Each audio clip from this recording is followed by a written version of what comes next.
Good afternoon, dear colleagues. We continue our working day, and now the floor is given to Minister of Defense spokesman on ATO-related issues, Colonel Oleksandr Motuzyanyk. Good afternoon, everyone. Now the information about the main events that happened in the region of ATO. The Lugansk area, the theater of military actions expanded. The enemy shelled our positions in Zhovta-Krymska and in Katerynivka-Troitska part of front line. In Novoyodarsk and Popasnyansky region, the enemy used mortars. And also twice at Ukrainian positions they fired with the use of APCs, and snipers of occupants were active. In Stanitsa-Lugansk region it was calm yesterday. On the whole, there were 15 enemy shelling in Lugansk area, including 5 with the use of heavy weapons. The Donetsk area.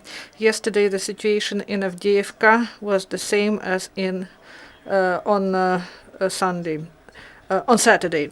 The military actions were carried out with interruptions and lasted 11 hours, and there was some escalation, but the enemy didn't launch offensive. And also the shelling was from the side of Yasenovata and Yakovlevka, and the enemy used heavy weapons and damaged 12 houses. And these interruptions between shellings yield some results. The electricity supply restored, and armed detachments of the armed forces of Ukraine provided security, and representatives of SMM, OEC and GCC contributed to ceasefire by their diplomatic efforts. In Avdiivka, mobile heating units continue to work, and they provide humanitarian help. They were organized by local government, law enforcers, and military formations and charitable organizations. As previously, the situation is not calm in the flanks of Avdiivka, near Kamenka and Shakhta-Butovka position. The same situation is in Svetlodarsk Bulge, near Gorlovka, and in the region of Donetsk Airport. Despite some de-escalation compared with the middle of the last week, the occupants have some hostile attitudes, and they massively use heavy weapons that they concentrated at the front line and in pre-front line area. Ukrainian forces returned fire. On the whole, during last 24 hours in Donetsk area, there were 26 enemy shelling, including 17 with the use of heavy weapons.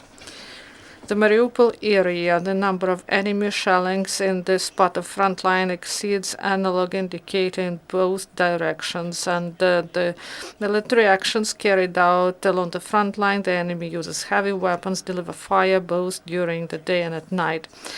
Also, Russian occupation forces launched more than 180 mines, 55 artillery, and 30 tank shells.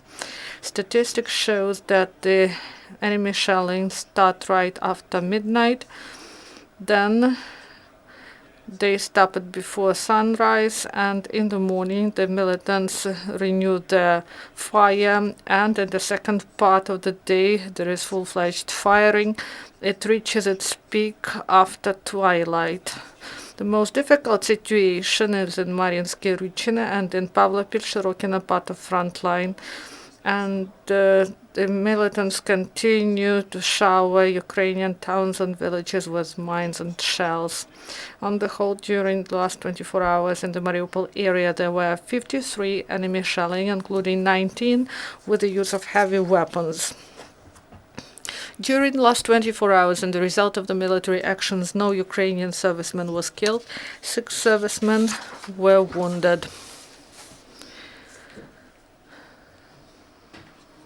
Servicemen of the National Guard who will soon come to ATO area underwent comprehensive field training.